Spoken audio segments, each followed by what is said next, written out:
এটাও একটা বট গাছ। এটা হচ্ছে কালীগঞ্জের ঝিনেদা কালীগঞ্জ উপজেলা অন্তর্গত সরাবেড়ে একটি গ্রাম। এই গ্রামের একটি বট গাছ।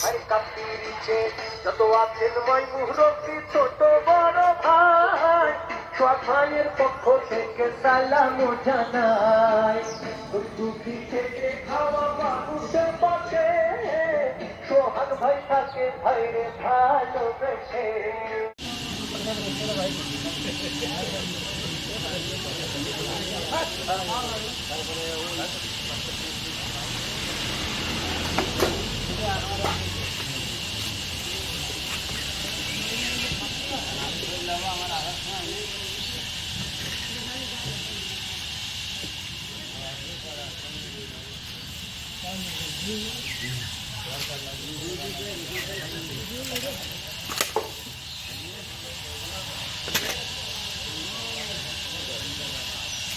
তীব্র গরমে বটতলা ছোট হাট বসছে, ছায়া এখানে বসে আছে।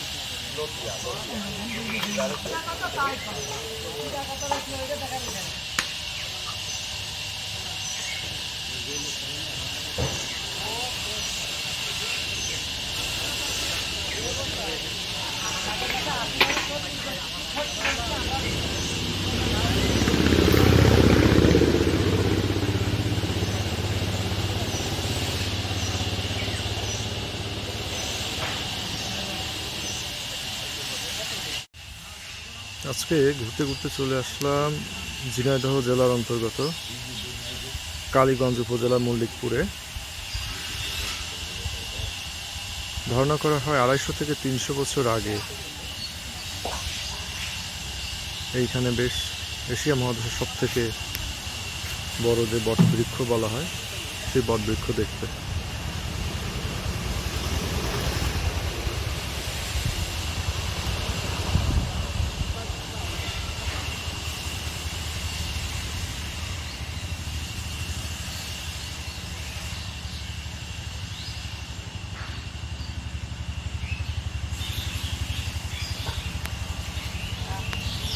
সারা বাংলাদেশে যখন তীব্র দাবদাহ,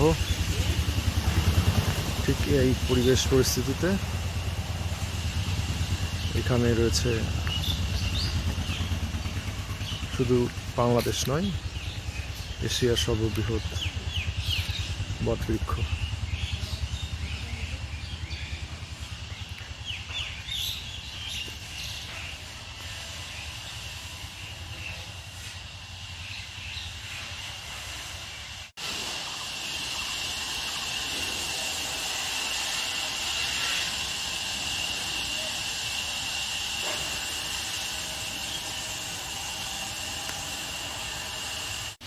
ঘুরতে ঘুরতে চলে আসলাম আজকে মল্লিকপুর বাজার। এটা ঝিনাইদহ জেলার কালীগঞ্জ উপজেলার অন্তর্গত।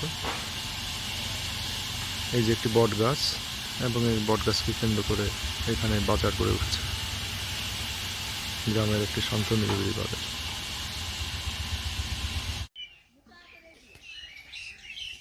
গ্রীষ্মের প্রচণ্ড তাপদেহে ঘুরতে ঘুরতে চলে আসলাম মাগুরার রাঘবধাইয়ের অন্তর্গত একটি গ্রামে। সেখানেও রয়েছে শতবর্ষী পুরাতন বট গাছ, এবং এই বট গাছকে ঘিরেই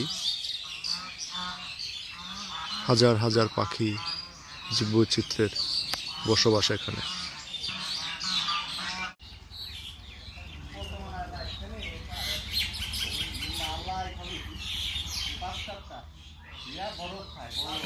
মাগুরা রাঘবধাইয়ের এখানে শতবর্ষী পুরাতন বট গাছ।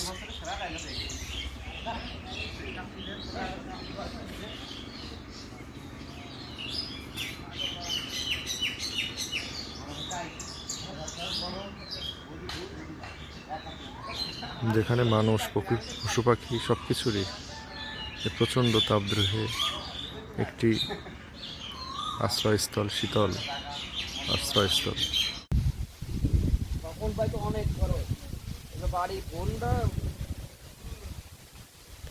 স্কুলেতে বাড়ি গেছে কিনা, ওর তো 11টায় ছুটি হওয়ার কথা।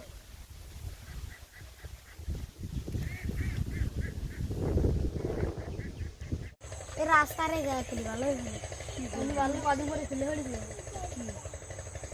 তুই দেখা দিয়ে আসলে ব্রোকলি বহুত পানি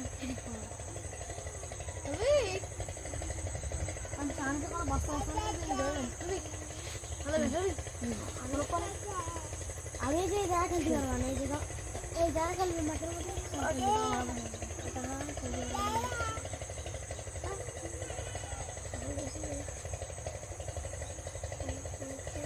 Mau